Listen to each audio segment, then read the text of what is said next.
За бэлнэ. Би нэг график харуулъя. Y тэнхлэг дээр сурагчдын математикийн хичээл дээр авсан дундаж дүн харагдаж байгаа бол X тэнхлэг дээр тухайн улсын жилд нэг сурагчийн боловсрол зарцуулдаг төсөв байна. Тэгэхээр энэ графикийн дагуу боловсролын төсөв нэмэгдэх тусам сурагчдын үзүүлэлт сайжрах ёстой. Энэ голын шугам бол өндөр хөгжилтэй OECD-ийн гишүүн орнуудын дундаж үзүүлэлт. Энэ шугамтай ойрхон байна гэдэг нь боловсролын чанар дэлхийн түвшинд байна гэсэн үг. Харин манай Монгол улс энд байна. Тэгэхээр бас нэг сонирхолтой зүйл нь манайхтай бараг л адилхан төсөв зартуулдаг Вьетнам улс энд байна. Төсөв адилхан байгаа зогсохгүй нэг анги 40-оос 50-аас суудаг. Социалист нийгмээс гаралтай учраас багш нарын заах арга барил адилхан. Багш нарын цалин бас ойролцоо.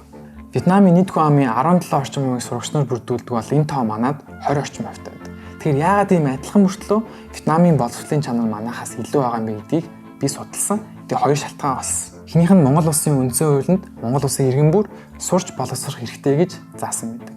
Вьетнамд ч гэсэн ийм боловсрол эзэмших ийм заалт байгаа. Гэхдээ маш чухал өөр нэгэн заалт байлээ. Энэ дээр төр нь уулархайг арлын болон цөөнхийн оршин суудаг бүс нутгууд, түнчлэн нийгмийн эдийн засгийн хүн нөхцөлтэй бүс нутгуудад боловсролын хөгжлийг тэргүүн тавь.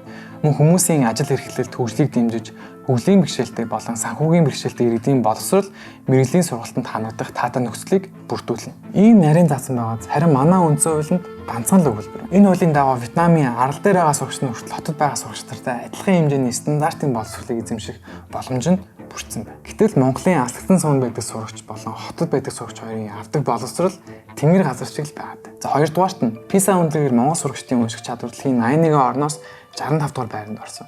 Энэ яагаад вэ гэхээр олон жилийн турш Монгол сурагчдыг унсан юм ойлгох биш, унсан юмыг чэйжлүүлэхт анхаарсаар ирсэн. Харин Вьетнамын засгийн газар 2018 оноос эхлэн маш чухал хөтөлбөрүүдийг хэрэгжүүлж ирсэн.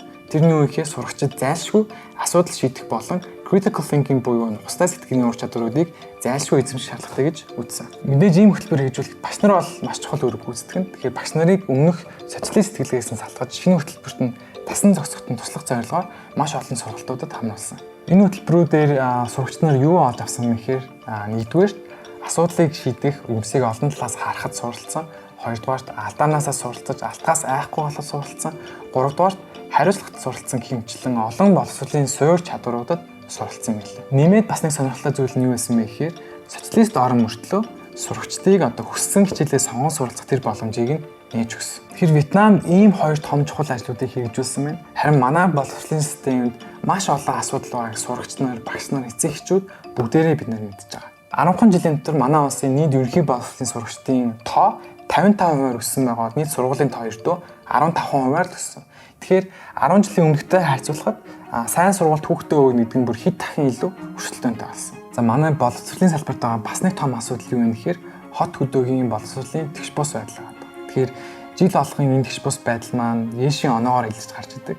Тэгэхээр боловсролын тэгш бус байдал цаашлаад иргэдийн орлого, амьдралын чанар шууд нөлөөлдгийг бид нараас бүгдээрээ мэдж байгаа. Ингээ яриад байвал манай боловсролын салбарт маш олон асуудал байна. Жишээлх юм бол цэцэрлэгийн хүрэлцээ, багш нарын цалин, хувийн сургуулиудын үнэтэй байдал, их сургуулиудын чанар гэх мэтчлэн.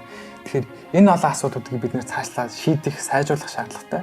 Цаашлаад бид нэр бас Сингапурын түвшинд өөрсдийнхөө боловсролын салбарыг аваачна гэж зорих хэрэгтэй. Гэхдээ эхлээд Сингапурын ийм мундаг түвшинд бид нэр очихоос өмнө биднээс хэдхэн алхмын урд байгаа Вьетнам зэрэг улсуудаас суралцаж баг алхмаар өөрсдийнхөө боловсролын салбарыг сайжруулах нь ухаалаг алхам болов.